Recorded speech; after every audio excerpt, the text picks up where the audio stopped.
Pessoal, vocês viram que tem muita pesquisa aí sendo realizada ali pelo Instituto Par, o Cândido à frente de várias orientações. Inclusive, é um lugar excelente para quem quer aprender mais sobre a OBM. Muitas pessoas perguntam lá para a gente na comunidade, de onde eu estudo a OBM? Eu sempre falo, olha, a gente tem hoje, nível de pós-graduação, temos o Instituto Par e o Contínuo, né? No caso do Instituto Par, inclusive mestrado, né? Que são as orientações, e tem as mestrado e doutorado, a gente vai ter na UEL, na Federal do Pará, na Federal de Santa Catarina, o UNB, né? O UNB, vamos ter lá algumas pessoas que orientam. E aí vocês estão vendo um pouco das pesquisas feitas lá pelo Instituto Par. E acho que vale muito a pena também lá conhecer o que foi produzido, né, de material até agora.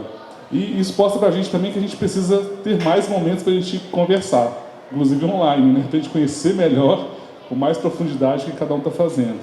Então, eu acho que esse ponto de hoje é só um começo para a gente começar a ter mais conexões.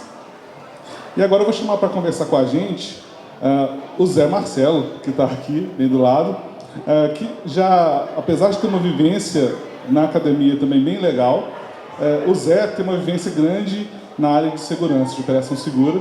Vou deixar ele falar melhor sobre isso, mas é uma aplicação onde a análise do comportamento teve um espaço muito grande, tem ainda, está vivendo alguns conflitos dessa área, né, Zé? Às vezes vai falar um pouco sobre isso.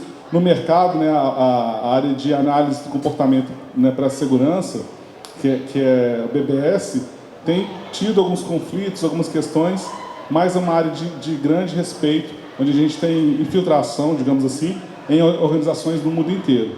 Então, acho que dentro de OBM, talvez seja a única área que conseguiu, de fato, entrar com tanta força no mercado de óleo e gás, por exemplo, em algumas indústrias, né? E o Zé vai falar um pouco disso para a gente. Obrigado, Zé.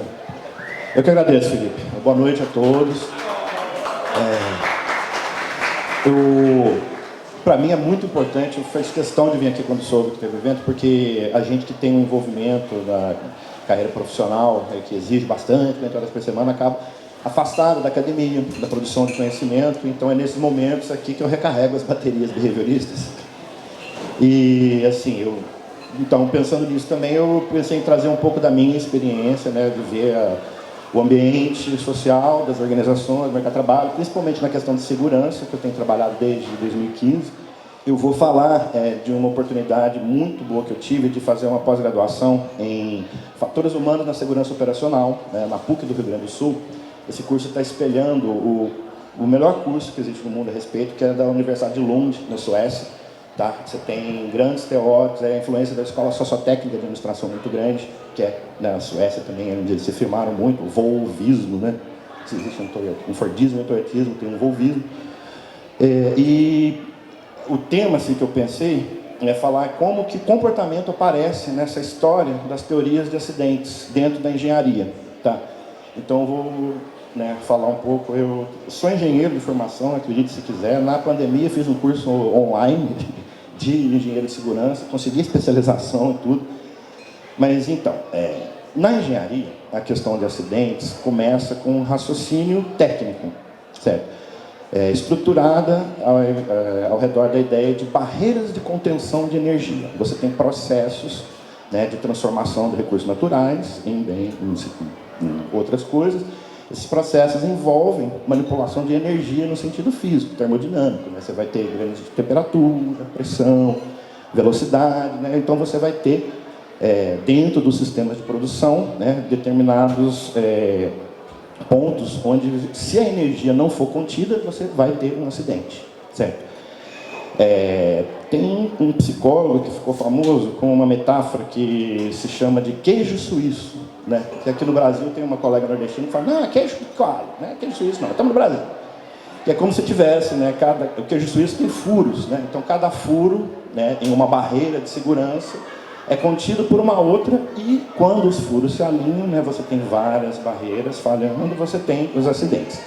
Essa é a ideia. Então, na medida que você tem um acidente, você aprende com ele e você coloca uma outra barreira no lugar onde houve uma falha.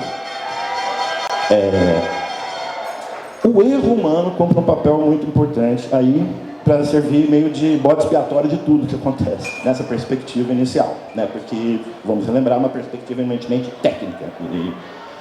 E você encontra aí os precedentes, o próprio psicólogo, né, o James Reason, o cara chama James Reason e tem uma teoria sobre o erro humano, fantástica. A capa do livro é o Ícaro, do filho do Dédalo, é muito bom.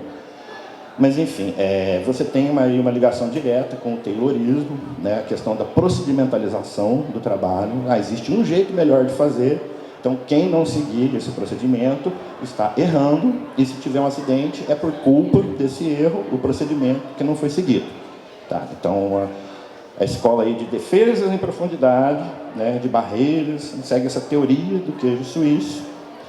E é interessante perceber como tem uma dimensão política nisso, né? Eu não podia, né, privilégio... Guilherme, seus exemplos ali da primeira fala sua são geniais para demonstrar o que eu estou querendo dizer aqui. A dimensão política da teoria de segurança do trabalho, né, que nessas condições, nessa visualização, tem um papel disciplinador muito grande, né, que assim, você tem que seguir isso aqui, se você não seguir, a culpa é sua. Isso aí, enquanto, né, as organizações eram relativamente simples, o ambiente econômico era relativamente estável, cumpriu sua função por muito tempo, até que um belo dia, um acidente, né, muito grande, né, causou uma revolução na área. Parece reforço negativo, né, gente? Não, não é acidente, você quer evitar que aconteça, você quer que ele nunca exista. Então, quando tem é um rebu, é uma operação estabelecedora. O pessoal começa a produzir. Em 1979, em plena Pensilvânia, houve um acidente chamado 3 Mile Island, né, que por muito pouco não foi uma Chernobyl em plena Pensilvânia. É para pensar, o que seria do nosso mundo se tivesse, lá, antes de 1980, né, explodido o negócio ali e tornasse ali tão insalubre quanto ficou a área de Chernobyl na Ucrânia. Plena Guerra Fria. A gente pode, né, imaginar muito o que poderia ter sido. Então, lógico, o pessoal ficou louco, começou a estudar e tentar achar novas maneiras de entender, né, como promover segurança no trabalho. Até porque, gente, os sistemas de produção vão ficando mais complexos, vão tendo mais elementos. As interações entre elementos crescem uma razão fatorial, não é nem exponencial. Sabe a exclamaçãozinha? 1 vezes 2 vezes 3, aquilo cresce num ritmo absurdo. Então, quanto mais complexo fica, não só os elementos, as interações entre os elementos... Gente, eu não sei se são imprevistas ou imprevisíveis, né? Porque você não tem realmente os grandes acidentes, coisa que ninguém imagina que poderia acontecer. Então, um americano, Charles Perry, lançou um livro com a teoria dos acidentes normais. Ele diz que assim, a gente está criando organizações tão complexas, com tantos elementos, esses elementos exigem uma gestão centralizada. Só que, ao mesmo tempo, essa tecnologia é muito acoplada. Uma coisa acontece aqui, já liga uma série de mecanismos automáticos que vão ter efeitos que, eventualmente, você pode também não prever. E isso exige uma administração descentralizada. Então, houve um movimento social muito grande contra a energia nuclear, por causa do acidente de Maiwala. Charles Perry foi um desses militantes, e essa teoria dos acidentes normais é uma teoria pessimista. Nós estamos condenados a ter acidentes, porque nós estamos cada vez criando mais organizações que têm essas características, muito complexas, tecnologias muito acopladas. Tá. Aí, eu estou encurtando a história bastante, porque ainda tem mais 2 palestrantes aqui, tá, gente? Um belo dia, aí um pessoal de Berkeley, na Califórnia, ficou intrigado com isso, começou a estudar e descobriu, gente, olha, Charles Perry, você disse que é impossível, mas existem organizações que conseguem oscilar entre administrações centralizadas e descentralizadas de acordo com o que o ambiente exige. Tá? O artigo que lançou isso falou do porta-aviões, né, do defesa americana, como um exemplo de organização de alta confiabilidade, High Reliability Organization, como chama essa teoria. O exemplo que é dado, um belo dia, um cara no porta-aviões lá, ele está voltando do trabalho dele, ele lembra que esqueceu uma chave inglesa na pista de pouso. Ele falou isso na hora, já mandou a ordem, já pararam a operação, todo mundo foi procurar essa chave inglesa, achou, o pessoal, achei, comemorou, voltou a operação. Os aviões ficaram parados, voando, esperando, não parou a decolagem de tudo. E você sabe que o porta-aviões, eu não vou explicar aqui como é que é. Vocês imaginam a complexidade, que é botar um negócio daquele peso, numa velocidade, naquele espaço de tempo, tanto para botar para voar, como para aterrissar. Então, quando aconteceu isso, o acidente não ocorreu, que o cara ele esqueceu, foi lá, achou, parou tudo. No outro dia o cara foi condecorado. O cara foi premiado, parou toda a operação, dizia, olha, o cara conseguiu evitar um acidente, papapá, não sei o quê. Mostrando um pouco que a descrição ali da empresa do Guilherme é a mesma coisa. Você tem esse background eminentemente técnico, o que acaba produzindo uma visão mecanicista de ser humano, utilitarista, e por aí vai. Né? Mecanicista, utilitarista. A minha cola aqui eu já estou me repetindo. Ai, ai. E aí eu estou falando das organizações de alta confiabilidade. Esses caras começam a dizer o seguinte, veja se vocês acham isso familiar. Segurança não é ausência de acidentes, é a presença de capacidades de lidar com o risco. Certo? E essas capacidades são principalmente capacidade de ler, interpretar, prever e tomar decisões sobre a situação presente. Né? Então é isso. Você tem uma gestão centralizada, mas se tem uma emergência ou uma operação com um grau de risco maior, é o cara que está na ponta que toma a decisão, e porque ele é a autoridade técnica. Essas organizações de alta confiabilidade, né, têm essa característica. Só que todo mundo sabe que essas organizações existem e ninguém sabia como elas chegaram lá, como produzir isso. Né? Bom, eu falei, deixa eu voltar aqui um pouco antes, porque eu não falei que há uma teoria sobre acidentes que considera que ato inseguro é a causa de 80%, 90% dos acidentes. Um dos engenheiros pioneiros da segurança lá, chama Henrik, né, tirou essa ideia da cartola. Ele trabalhava com uma empresa de seguros, então era conveniente para ele colocar a culpa no cara que tocou a máquina por último. Né? Então, o ato inseguro era visto como essa causa. Aqui o pessoal já começa a olhar um pouco que os sistemas não são puramente técnicos, são sociotécnicos. Então começa a se questionar esse modelo de justiça retributiva, né? Onde um dano tem que ser tratado com outro dano. Você provoca um prejuízo para a pessoa, porque nessa perspectiva isso serve de exemplo e as pessoas não vão fazer mais. Oh, doce ilusão, isso não acontece nada, não passa nem perto disso. Bom, eu estava falando então da organização de autoconfiabilidade. E aí, quando o pessoal começa a perceber essas dimensões sociais desses sistemas complexos, eles começam a perceber uma coisa também, um processo que alguns chamam de normalização de desvios, outros chamam de normalização dos riscos, que é, socialmente, aos poucos, vai se aceitando cada vez mais um risco. A tolerância ao risco vai crescendo. Parece reforço negativo? Parece paradoxo da esquiva? Você tem sucesso em evitar o acidente, então o seu comportamento ele também vai se enfraquecer. Né? Enfim, eu devo desenvolver esse argumento no meu TCC, então vamos ver se vai rolar.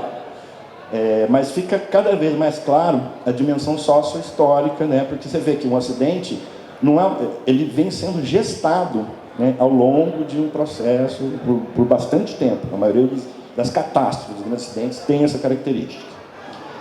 O curioso é que isso aí teve um impulso muito grande com o acidente da Challenger, né? 10 anos depois teve o acidente da Columbia. As mesmas coisas aconteceram. Tá? Então, não adiantou entender o processo, não adiantou saber que ele existe. E até hoje não se consegue combatê-lo. E hoje em dia, né, a corrente principal, né, que tenta juntar isso tudo é conhecida como engenharia de resiliência. Né? Eles batem muito forte nessa ideia que segurança não é ausência de acidentes, né, e que há essa dimensão sociohistórica, né, e a segurança ela seria uma propriedade emergente desses sistemas, né, a gente pode entender como um produto agregado das interações entre, né, os trabalhadores, a tecnologia, os processos organizacionais. E qual que é o problema? Se você for ver, o eixo principal dessa mudança nas teorias de acidentes é migrar de um entendimento puramente técnico, né? E aí essa lógica do tecnicismo é generalizada indevidamente para o comportamento humano, para cada vez mais, a sociologia do trabalho foi entrando nisso, né? Então, foi explicando como as relações sociais determinam o comportamento humano. E aí, para nosso azar, a gente começou a intervir nessa área com o nome de Behavior Based Safety, só que o que se entendia por isso eram os serviços de consultoria prestados em cima da teoria do ato inseguro. Entendeu? E o que é que os caras faziam? Tem que controlar os desvios, porque o procedimento é perfeito, né? E como é que você controla os desvios? Você tem que ensinar a pessoa, você tem que chegar lá e dizer, olha, eu estou aqui em cima do degrau, está perfeito para exemplificar o que eu estou querendo dizer. E quando a pessoa não aprende, punição, correção na certa. E aí o behaviorismo já tem essa fama que vocês conhecem, né? Então o Taylor fez estudo de tempos e movimentos, né? Ele fez estudo experimental sobre o comportamento humano, e ninguém sabe que o Skinner faz crítica da punição. Então começa a aparecer menções assim, o Taylorismo, o behaviorismo, como se fosse tudo a mesma coisa, certo? Eu estou conseguindo um destaque na turma, o pessoal quando fala comportamento, o pessoal diz que já olha para mim, porque eu estou dizendo, olha só, isso aí era verdade em 1950, entendeu? Hoje em dia, a principal característica é a crítica da punição, né? Vocês estão dizendo que é o contexto que direciona o comportamento. Se vocês quiserem, eu digo para vocês como que direciona, entendeu? Aí eu falo das consequências, falo que selecionismo não é linear, quer dizer, o pessoal acha interessante. Então é isso, tem esse mal entendido, né? Infelizmente, né, não só você tem consultorias enormes, né, trabalhando, vendendo serviços, chamando de segurança comportamental com base em ato inseguro, a pirâmide de desvios. Você eliminar os pequenos desvios, você vai eliminar os acidentes. Vai nada.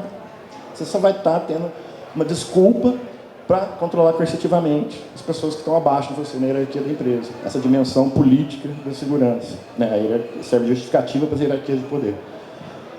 E, gente, eu estou simplesmente dizendo para os caras, olha, o Skinner faz exatamente o que vocês estão falando. É o que a psicologia comportamental faz desde 1900. É curioso. Então, basicamente, o que eu estou querendo trazer para vocês é explicar um pouco esse mal-entendido que existe, tentando explicar um pouco as razões dele. E em breve, né, espero ter alguma coisa escrita, publicável, né, que fique para não só nos limites da empresa, mas que também a gente possa estar divulgando isso aí mais para frente. Eu acho que eu consegui ser rápido, né? Então é isso, gente. Obrigado pela atenção. Obrigado, Zé. Foi fundamental sua participação aqui, trazer tanta experiência para a gente e um mercado que, inclusive, tem bastante oportunidade. Eu mesmo, várias vezes, eu participo de projetos em segurança com outras empresas que me chamam lá para fazer uma análise mais comportamental de projetos relacionados à segurança do trabalho.